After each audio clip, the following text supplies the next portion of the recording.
In my previous videos, I talked about Bob Probert being one of the first inspirations for deciding to quit drinking, and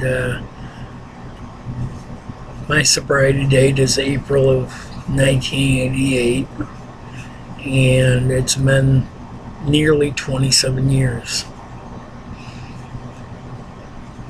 And I'd like to go into a little bit of the story on how, even though he inspired me through an article that Mitch Albom wrote, and his play on the ice, my overwhelming thing was when I first went to work. At the time I quit drinking, I had gone to work for Little Caesars from the place I had been working. And in working there, I was hired as a manager trainee. And I worked hard, and I worked my way up. And I got to the point where my supervisor was asking me to pick up shifts at nearly all of his stores. He had 8 stores, and I was working at 6 of them. I had 6 keys to 6 of his 8 stores. And because I was working so much, part of the thing being sober was I didn't want to give myself any lead time with the extra money I was now making to slack off. In working for Little Caesars, the wings were owned by the people who owned Little Caesars. And they owned the Red Wings, I'm sorry. And the Red Wings have always been pretty much my favorite sports team in Detroit. And I had hoped that at some point, because we used to hear all the gossip about the wings in the stores, that I would actually run into them. And I had been working there for probably almost 2 years, and there had been changes in my life. My folks were getting ready to retire, and they wanted me to move out. And so, they saw that I was on the right path with being sober. And so I moved in with my uncle. He was charging me a very cheap rent, and but he was living in Detroit, and I was having to drive from Farmington to Detroit, the border, and it was really the border of Detroit near the Southfield Freeway. So one day I'm driving home, and I get to 8 Mile and Evergreen, and there's a car stalled out. And one of the things that I kind of adopted in my own head in doing my outpatient treatment, and in my own mind, was one of the steps is making amends. And I knew that I had treated people so very wrongly. Saw this woman stalled out on the road right near Evergreen on 8 Mile, and I said, I have to help this person. So I do a turnaround because she was heading west and I was headed east, and I turned on my flashers and pulled behind her and went up to her window. Her windows were up. It was November. And I said, do you need a jump? And she said, no, I have a friend coming. And I said, you can wait in my car if you want, because it was a cold night. And being 8 Mile and Evergreen, she didn't want to do that, and I understood.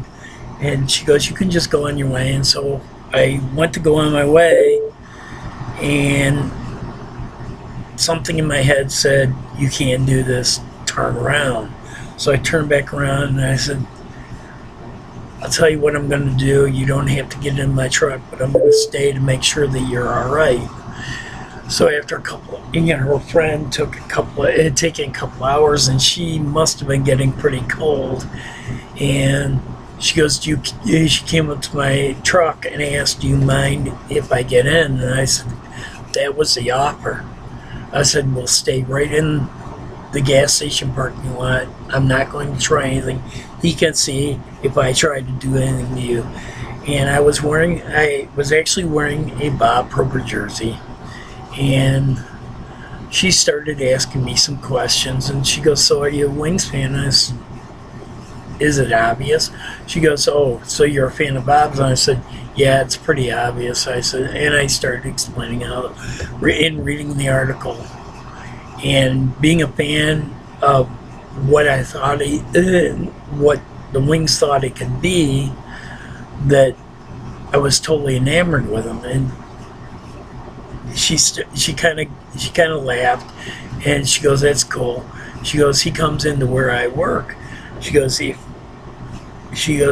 you come in, let them know my name, and they'll let you in cover free. I didn't know where she worked. I said, well, where do you work? And she goes, I work at Silos. And it was a bar. And so I waited with her until her friend came. I think I waited 3 or 4 hours altogether. Her friend came, and she was completely grateful. And she went on her way. I went on my way. And about a week later, I was leaving work, and I go, you know what? I'm gonna stop by there. And I stopped in there, and the Wings were playing that night against the Bruins. And on my way there, the game got over, and the Wings lost in overtime. This is long before they had the shootout. And I get there, and I give her name, and the guy goes, go on ahead. And they let me in. I come in, and she goes, oh, you really? And she goes, you really did want to come? I said, well, yeah. I said, you gave me a reason to. And she started laughing. She goes, Bob, right? And I go, yeah, Bob. So she goes, you want a Coke? And I go, yeah, sure. So she gave me a Coke. I turn around, and who comes through the door but Bob Probert and Sheldon Kennedy? And at that point, it was kind of overwhelming for me. I mean, to think about it now. And she flagged Bob, and she goes, Bob, this guy is your biggest fan. And he kind of got this crooked grin on his face. He goes, yeah, no shit. He goes, hey kid, you wanna sit with us? And me being older, I kind of laughed, and I go, sure. And they went over to a booth, and he proceeded to start asking me questions, and Sheldon was just kind of sitting there. I don't know if he was listening or what, but I was kind of telling him how I wanted to work my recovery, and the reason why was because he had done it, or he was trying to do it, and I wanted to be like him. I wanted to try. And he encouraged me, and he gave me hope. He was the first person I'd had a chance to talk about my recovery with. And he listened. He asked my recovery date. He asked me a little bit about my dad. He cared.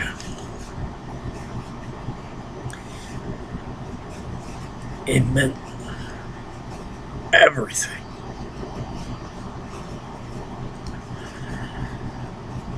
Everything. And at the end, he goes, well, Rich, it was nice to meet you. Kind of let me know that him and Sheldon wanted to do whatever they were going to do. And he goes, I just want you to know my recovery day is April 17th, 1989, which was this year. He goes, I'm going to catch your sobriety. So right there, he was challenging me to keep my sobriety. And I think every kid, every person has a hero when they meet him, and the meeting goes every bit the way you hope it would. When you idolize or think of a hero, you want to surpass it. And you want to give everything you've got. Well, that's what he did for me.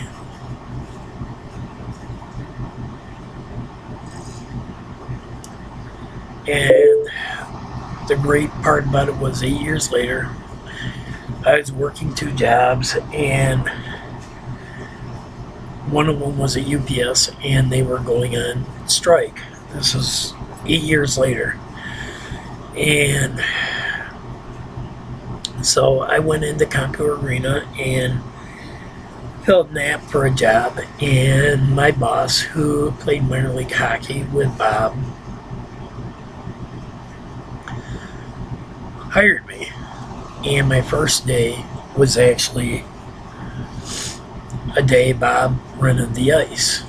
And he was walking me through, showing me all the different things that I would be doing, just kind of doing a once over, and let me work. They had a fan fest going on, and the Zamboni was ready to come out, and I didn't know it was Bob. There was a man and 2 kids, and Bob came over to the Zamboni door, probably because he recognized my boss being down there, and he goes, hey, what are you doing here?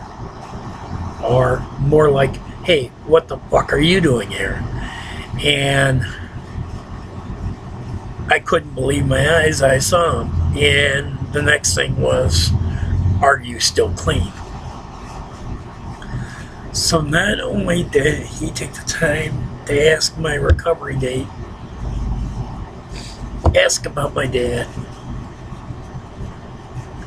but ask how I was doing in regards to my sobriety. My boss was surprised because Bob's reputation, he was worried that maybe I had some of those tendencies, and I explained to him what had happened, and I eased any fears that he had. He goes, Bob's a good guy. He goes, you just never know. And so that was my other encounter with Bob. My other thing was years before I met Bob, he had the incident at Goose Looney's in Edmonton during the playoffs, where he'd been drinking and Peter Klim had been drinking, and apparently they'd been arrested.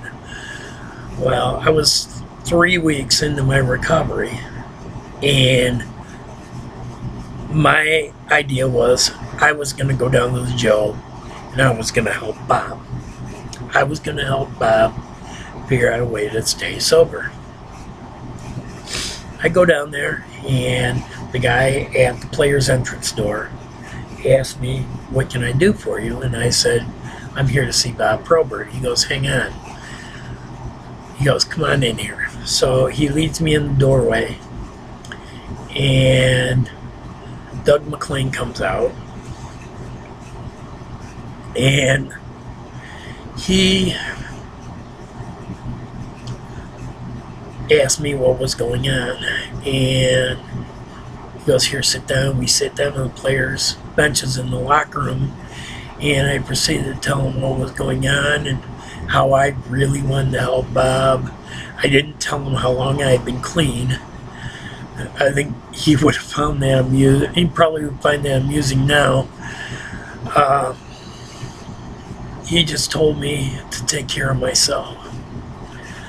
The funny part about the initial meeting with Bob was I knew Bob wasn't sober, but the one thing I hoped for is that he would have someone who would get him on the right path.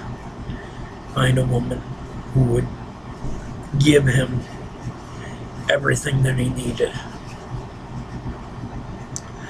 And I've been fortunate enough to meet that woman at the Bob Probert Memorial Rides.